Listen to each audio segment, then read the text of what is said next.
Chapelon Michel. Alors, vous êtes dans l'association Donneurs de sang depuis longtemps. Qu'est-ce qui vous a amené? Depuis 1980. Et qu'est-ce qui vous a attiré dans... Dès que j'ai été jeune, j'avais pas la majorité, déjà que je donnais mon sang.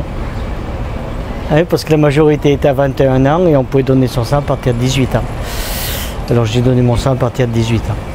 Et c'est quelque chose qui était important pour vous? Mes parents le donnaient, enfin mon père surtout le donnait, et puis voilà, c'était dans la famille, et puis bon, c'était tout de suite quoi. Dès que j'étais jeune, dès que j'ai pu le donner en Haute-Loire, je l'ai donné, puis après je suis venu à Oulin à la SNCF et je l'ai donné, puis après j'ai fait partie de l'association des donneurs de sang bénévoles d'Oulin. Pourquoi c'est important de donner son sang? Parce qu'il n'y a rien qui peut remplacer ça pour les malades. Ah bon? Ah non.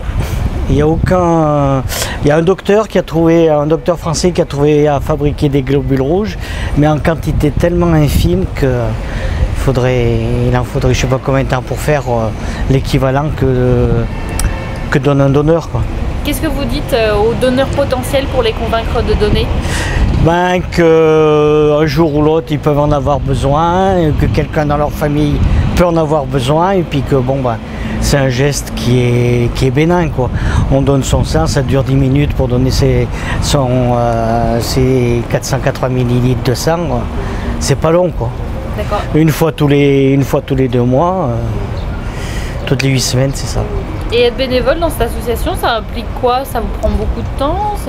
Oui, parce que nous on est bénévole à Oulin, je suis bénévole à Oulin avec le collègue là, qui était là tout à l'heure.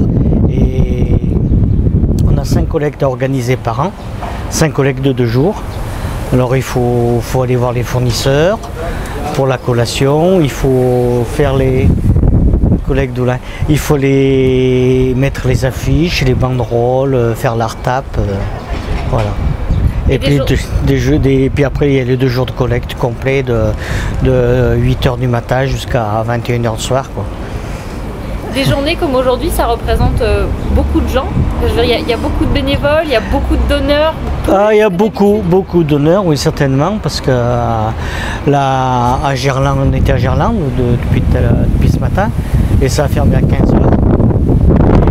Ils ont arrêté les ordinateurs à 15 h.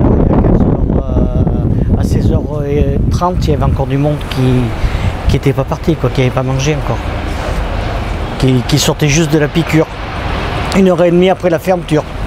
D'accord. Et là, ça finit à 19 h 30, les ordinateurs arrêtent à 19 h 30, mais après, il y a les gens qui sont à la piqûre, qui sont chez le docteur, qui mangent, alors ça fait une bonne soirée encore, en perspective.